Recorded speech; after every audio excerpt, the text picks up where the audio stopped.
ほんと、あなたのそういうところがダメなのよ。え？𝐜2をあなたの離宮に置くと大きな問題があるでしょ。問題？あなたは今誰と暮らしてるの？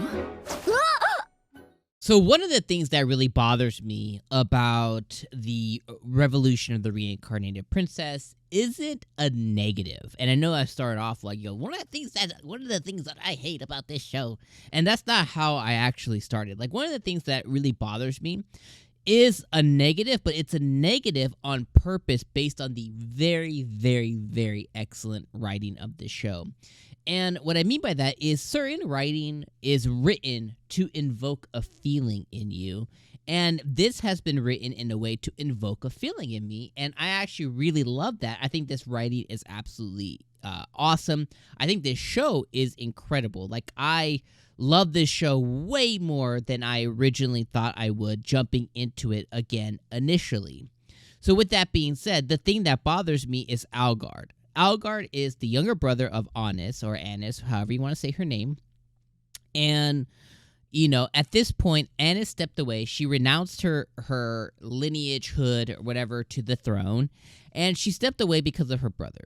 Anis obviously loves her brother. Anis realizes something changed in him. Anis realizes that he's not popular among the people.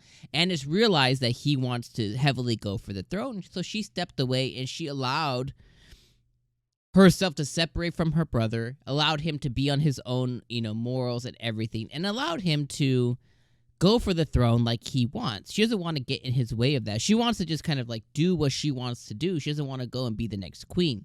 Although that might end up being the case at some point, but she doesn't want any of this.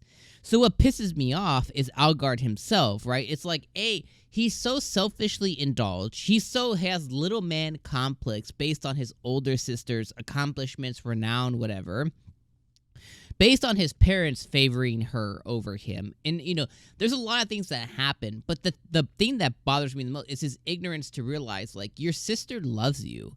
And, like, at this point, he's colluding and doing backroom deals. At this point, we don't even know if he realized this, what's going on with this Lonnie girl. He might have known what her ability was. He might have known that she's dispensing magic. He might have known all of this, right?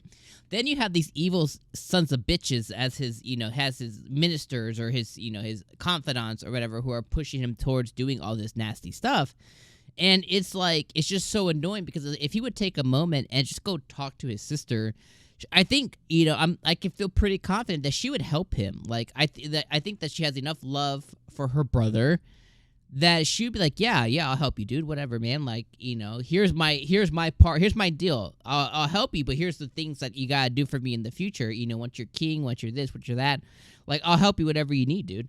Like, I think that's my problem is, and again, it's a testament of really good writing because you're supposed to realize that he's young, he's dumb, he's always, been in the shadow of his sister. He's very self-indulgent. He has a very poor self-image of himself. He's very aware of things being said about him. He realizes his inadequacies, right? But then the thing that he's not hyper aware of, you take away, you think all of his good stuff that he has, right? He's hyper aware. He knows what's going on. He's pretty intelligent. He's a smart dude, but he's so stupid to not realize that his sister, instead of killing her, getting her out the way, basically colluding in a way to, like, kill off your sister. Like, what kind of asshole are you? Like, what, instead of like all of this, like, he could just go to her and be like, here's the problem I have. Everybody wants you to be this thing. It's like, and I want the throne. And I think that she would help him. You know what I mean? Like, she might be like, hey, I got to go do this dragon shit first. But I think that she would help him. I feel very, very confident.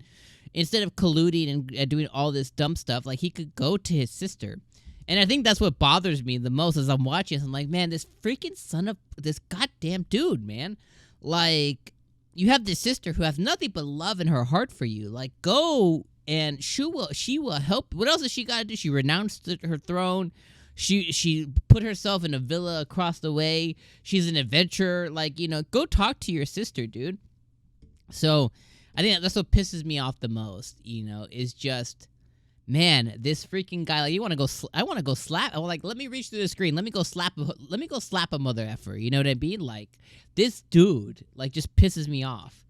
The rest of the episode, though, I know I took a long time ranting on that, but let me know what you think. Like, do you have the same feelings? Do you have those same feelings now that I've kind of laid it out for you? Let me know what you think. The rest of the episode, though, was really good. We got to see 𝐜𝐴𝐚𝐧𝐧𝐞𝐥 more. I really like her. I like that she always looks tired. Like, there's something about, like, if I was in that world, like, 𝐜𝐴𝐚𝐧𝐽, that, like, she's effed up in the head. She's a little evil. She researches curses. She always looks a little tired. She got little bags in her eyes. Like, 𝐜𝐴𝐚𝐧𝐽 would be like, I'd be like, yo, I would do anything and everything. Like, 𝐜𝐴𝐚𝐧𝐽, you would be mine, and we would do dark magic together, girl. Like, I love her. So, I like how she gets along really with Honest. I like how Honest is always poking fun at her. I like their relationship a lot. I like that Yuffie's in the mix now, and Yuffie has to kind of like deal with like basically two of her now, because even the maid described her as like, she's as crazy as the princess. She's as crazy as Anna's is. She's like, and Yuffie was like, oh my god, no. So I thought that was really cool. I like how Mom finally came back into the mix, you know, and she was like, Mom, I thought you were dead. And Mom's like, I'm alive, you little, you know, and I thought that was a really funny interaction. And I like how, you know, throughout the thing, you know, as they were telling Annis about the situation that's going on, trying to figure out this stuff with Algard and Yuffie and Leonie. Is her name Leonie? Lainey. You know, her mom was like, hey, we need you to be there. And they said two very important things, right? They're like, you are a walking tornado, but we trust you and we trust your intuition, and you're really sharp, and you may notice something that we don't. So in preparation for this, she worked with 𝐜𝐴𝐚𝐧𝐽, and she, you know, got a like a, I don't know, magic site tattoo or something on her, whatever. But she was able to figure out, as Lainey was there, as she began to get the favor of everybody, including her dad and mom, and they're like, oh, she's innocent, blah blah blah blah blah. She figured out, oh, this girl's using magic, you know, like, because I'm getting chills, and she sneezed. I was like, oh my god, so cute. She sneezed, and then she kind of like put her foot down. I thought that was dope. And then she, you know, she pulled Lainey to the side, and she was like, hey, here's what's going on, dude. And Lainey has no idea. She's like, this makes so much sense on why I've had such a shit life, you know, and all that stuff. So I thought that was really, really cool. And then at the end, she's like, I'll take responsibility for Lainey. I'll take her to my villa, you know, whatever. And even her mom was like, yo, you got Yuffie there. Do you think that's a good idea? And I was like, yo, Mom knows what's up. So I thought that was very funny, too. Because nobody knows you like your mother knows you, right? Like, your parents know you like the back of their hands. But especially if you're a girl, like, your mom is going to know you, like, your feelings backwards and forwards. And even though Honest wasn't a girl in her past life, she is now. So it's like your mom knows you like the back of her hand. So her mom knows that she's probably, like, you know, into girls, not really like into guys, not really into like this whole thing. Her mom knows her very well. You can tell that was the vibe that they were trying to put down. So I thought that was really cool too. So ended on a very good note, and then we get to see what's going to happen next. So let me know what you guys thought about this episode. I thought this episode was incredible. Let me know what you guys thought in the comments below. And I'll see you guys next week. Of course, there's things I missed, like the Dragon's Curse, stuff like that. But you guys saw it. You guys let me know what you guys thought. All right, see you guys next week.